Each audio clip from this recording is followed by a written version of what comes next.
In the name of Allah, the most merciful, the most gracious. Assalamu alaikum. Hello my dear students. Good morning. How are you all? Hope you are keeping well by the grace of Almighty Allah. I am also fine. Dear students of class 6, I am Razia Sultana, assistant teacher, Shohid Buddhijibi Dr. Humayun Kabir High School.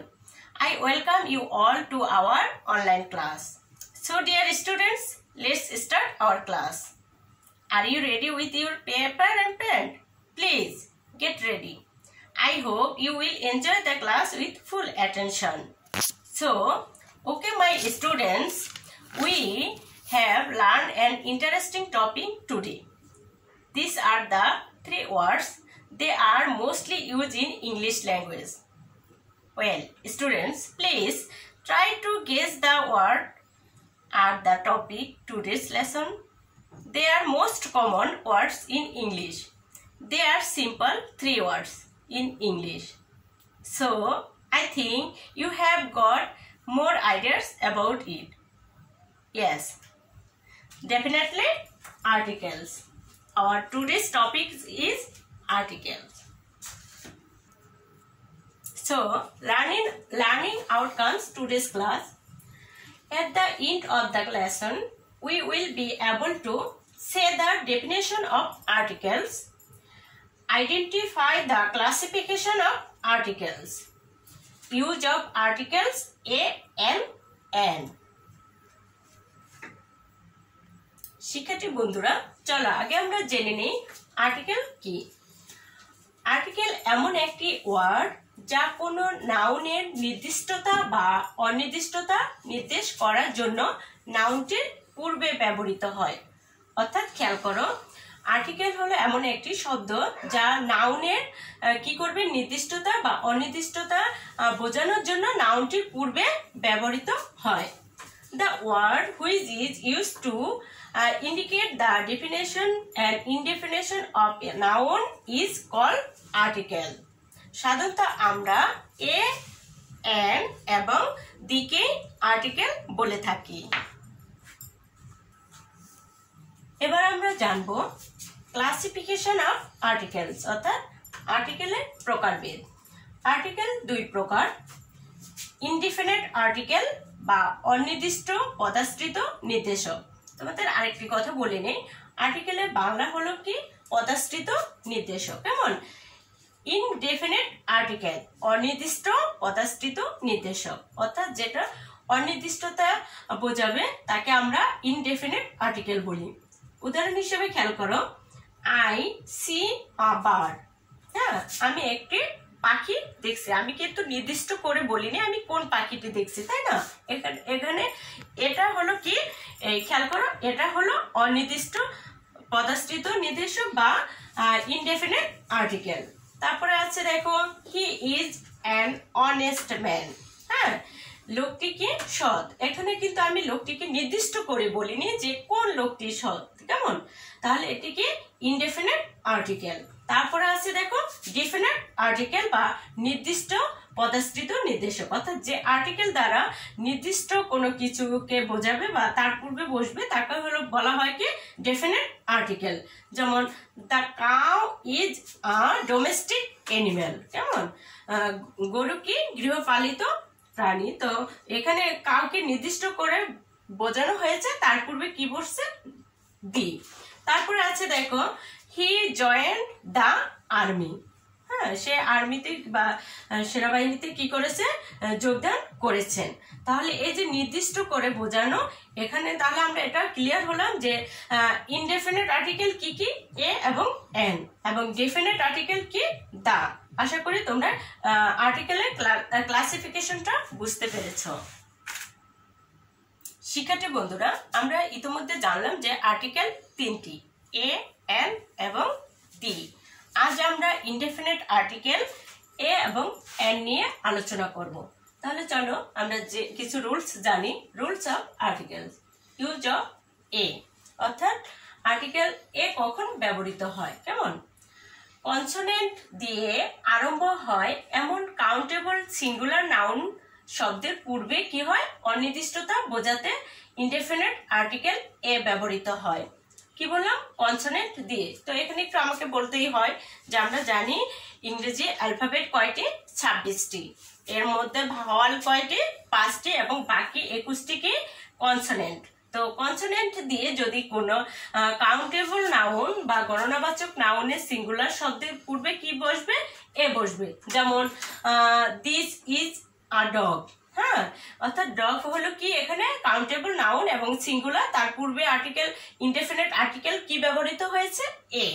তারপরে দেখো it is a picture. হ্যাঁ, এই পিকচারটা ছবিটি হলো কি countable noun এবং এটি সিঙ্গুলার, এর পূর্বে কি ব্যবহৃত হয়েছে? এ ব্যবহৃত হয়েছে। তারপরে দেখো যে তাহলে আমরা এখানে দুটি আর্টিকেল পেলাম, এ এবং এ, দুটি হলো ইনডেফিনিট আর্টিকেল এবং এটা কনসোনেন্ট দিয়ে শব্দ আরম্ভ হয়েছে, যেমন ডগের ডি কনসোনেন্ট, তারপরে পি। হ্যাঁ, এগুলো কি কনসোনেন্ট, তাই না? এবার আমরা দ্বিতীয় রুলসে যাই।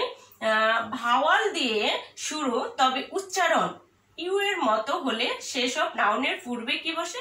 এ ব্যবহৃত হয়। আমি একটু আগে বলছিলাম যে কনসোনেন্টের পূর্বে কি বসে? এ বসে। আর ভাওয়াল দিয়েও যদি কিছু শব্দ শুরু হয়ে যায়, তার উচ্চারণটা যদি ইউ এর মতোই হয়, তাহলে তার পূর্বে কি বসবে? এ বসবে। খেয়াল করো, he is a European. U, হ্যাঁ, এই ইউরোপিয়ান ই কিন্তু ভাওয়াল, কিন্তু উচ্চারণটা ইউ এর মতো বলে তার পূর্বে ইনডেফিনিট আর্টিকেল কিন্তু এ ব্যবহৃত হলো, তাই না? তারপরে আরেকটি দেখো, this is a university. U, হ্যাঁ, ইউনিভার্সিটি, ইউটা কিন্তু ভাওয়াল কিন্তু উচ্চারণটা ইউ এর মতো, এজন্য এর পূর্বে আর্টিকেল কি ব্যবহৃত হয়েছে? এ ব্যবহৃত হয়েছে। এটি কিন্তু খুব গুরুত্বপূর্ণ একটি রুলস। কেমন? তারপরে 3 নম্বরে খেয়াল করো, ভাওয়াল ও এর উচ্চারণ যখন ওয়া মতো হয় তখন তার পূর্বে ইনডেফিনিট আর্টিকেল এ ব্যবহৃত হয়। অর্থাৎ ভাওয়াল দিয়ে শব্দটা শুরু হলেও উচ্চারণটা যদি ওয়া এর মতো হয়, তার পূর্বে কি বসে? ইনডেফিনিট আর্টিকেল এ বসে। যেমন I saw A one eyed man. ওয়া, হ্যাঁ, দেখো ওয়া এর মতো উচ্চারিত, ওয়ান আইড ম্যান। তাহলে এখানে ইনডেফিনিট আর্টিকেল কি ব্যবহৃত হয়েছে? ও। যদিও আমার ওয়ানের ওটা কি ভাওয়াল দিয়ে শুরু, কিন্তু উচ্চারণটা কিসের মতো? ওয়া এর মতো, তাই না? তারপর আরেকটি উদাহরণ খেয়াল করো, dash one day cricket match was held here. এখানে ওয়ান ডে, ওটা কিন্তু ভাওয়াল কিন্তু উচ্চারণটা কিসের মতো? ওয়া এর মতো, এর জন্য এর পূর্বে ইনডেফিনিট আর্টিকেল কি ব্যবহৃত হয়েছে? এ ব্যবহৃত হয়েছে। পরের রুলসটিতে যাই। দেখো, সংখ্যা ও পরিমাণবাচক শব্দ যেমন কাপল, ডজন, স্কোর, 100, মিলিয়ন ইত্যাদি শব্দসমূহের পূর্বে কিন্তু ইনডেফিনিট আর্টিকেল এ ব্যবহৃত হয়।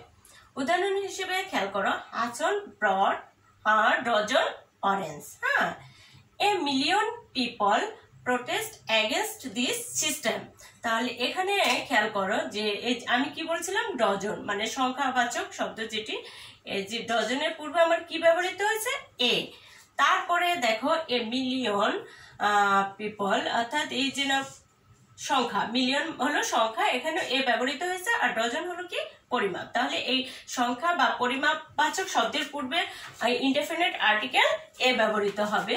তারপরে রুলসটি খেয়াল করো, পেশা বা ব্যবসা বোঝাতে ইনডেফিনিট আর্টিকেল হিসেবেও এ ব্যবহৃত হয়। যেমন উদাহরণ হিসেবে আমরা কি লিখছি? She is a nurse. এখানে নার্স কিন্তু পেশা, তার পূর্বে কি বসছে? এ। তারপরে ইউ আর এ ফিজিশিয়ান, এখানে এই চিকিৎসক কিন্তু একটি পেশা, হ্যাঁ, চিকিৎসা, তার পূর্বে কি বসছে? ইনডেফিনিট আর্টিকেল এ বসছে। তারপরে রুলসে যাই, নাউনের পূর্বে few, little, good, many, lots of, great many, good deal ইত্যাদি ব্যবহৃত হলে সেই সকল নাউনের পূর্বে কি বসে? এ বসে। এক্সাম্পল হিসেবে খেয়াল করো, he has a lot of money. এই যে আমি কি বলছিলাম একটু, লট অফ, হ্যাঁ, এই লট অফ এর পূর্বে কি বসে? ইনডেফিনিট আর্টিকেল এ বসে। তারপরে দেখো, he has read good deal of books. যে গুড ডেল, হ্যাঁ, এর পূর্বে কি বসলো? ইনডেফিনিট আর্টিকেল এ বসলো। শিক্ষার্থী বন্ধুরা, এবার আমরা জানবো ইউজ অফ অ্যান্ড, অর্থাৎ অ্যান্ড কোথায় কোথায় ব্যবহৃত হয়। দেখো আমি কিছু গুরুত্বপূর্ণ রুলস এখানে লিখেছি। রুলস 1-এ আছে, অনির্দিষ্ট কোনো কাউন্টেবল সিঙ্গুলার নাউন বা নাউন ফ্রেজের প্রথম অক্ষর বাওয়াল হলে তার উচ্চারণ ইউ বা ওয়া না হলে তার পূর্বে ইনডেফিনিট আর্টিকেল অ্যান্ড ব্যবহৃত হয়। উচ্চারণটা ইউ বা ওয়া না হলে তার পূর্বে ইনডেফিনিট আর্টিকেল কি ব্যবহৃত হবে? অ্যান্ড ব্যবহৃত হবে। এক্সাম্পল হিসেবে খেয়াল করো, she took an apple, হ্যাঁ, he carried an umbrella। এখানে এই অ্যাপল আর আমব্রেলার উচ্চারণ কিন্তু ইউ বা ওয়ার মতো হয়নি, এই কারণে এর পূর্বে কি বসছে? অ্যান্ড বসছে। হ্যাঁ, তারপরে দ্বিতীয় রুলসটা খেয়াল করো, কনসোনেন্ট দিয়ে আরম্ভ হলেও উচ্চারণ বাওয়ালের মতো হলে কেমন, এটি কি হবে? ইনডেফিনিট আর্টিকেল অ্যান্ড ব্যবহৃত হয়। অর্থাৎ যদিও শব্দটি কনসোনেন্ট দিয়ে শুরু হবে কিন্তু উচ্চারণটা ভাওয়ালের মতো হলে কি হবে? ইনডেফিনিট আর্টিকেল অ্যান্ড ব্যবহৃত হবে। যেমন mister Rahim is an MP, এখানে কিন্তু এমটা কি? কনসোনেন্ট, হ্যাঁ, কিন্তু উচ্চারণটা ভাওয়ালের মতো বলে এর পূর্বে কি বসছে? এন বসছে। তারপরে দেখো হাবিব ইজ এলএলবি, হ্যাঁ, এখানে কনসোনেন্ট দিয়ে শুরু হলো, উচ্চারণের কারণে এখানে কি বসছে? এন বসছে। তারপরে দেখো রুলস পরে, যখন কোনো ব্যক্তি বা বস্তু প্রথম বলা হয় সেই কাউন্টেবল নাউনের পূর্বে ইনডেফিনিট অ্যান্ড ব্যবহৃত হয়। যেমন he is eating an orange, he is eating an orange. তারপরে দেখো কোনো ওয়ার্ডের প্রথমে ভাওয়াল থাকলে তার পূর্বে কিন্তু অ্যান্ড বসে, যেমন আই হ্যাভ অ্যান আমব্রেলা। তারপরে আছে দেখো কোনো ওয়ার্ড এর উচ্চারণ যদি প্রথম অক্ষর যদি এইচ হয় এবং এইচ এর উচ্চারণটা যদি অনুচ্চারিত থেকে যায় তখনও কিন্তু তার পূর্বে অ্যান বসে।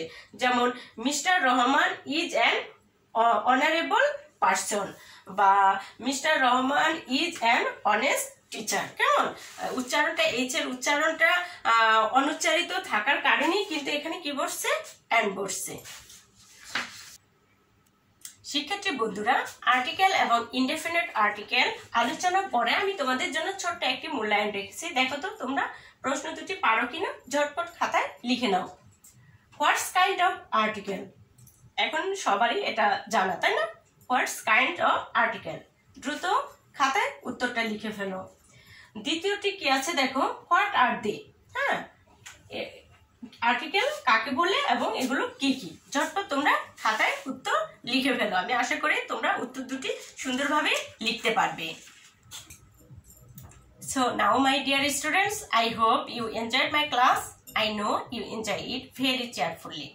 Now I shall give you a homework. The homework is fill in the gaps with A or N. This is gap university. He has gap lot of money. He carry dash umbrella. Mr. Rohim is gap MP. He is gap idle boy. He is eating orange. আশা করছি হোমওয়ার্কটি complete করতে তোমাদের কোনো সমস্যাই হবে না। Dear students, now I hope you understood article. You have must a crystal clear idea about article. All the best wishes for you. Take care. Thank you. Allah Hafiz.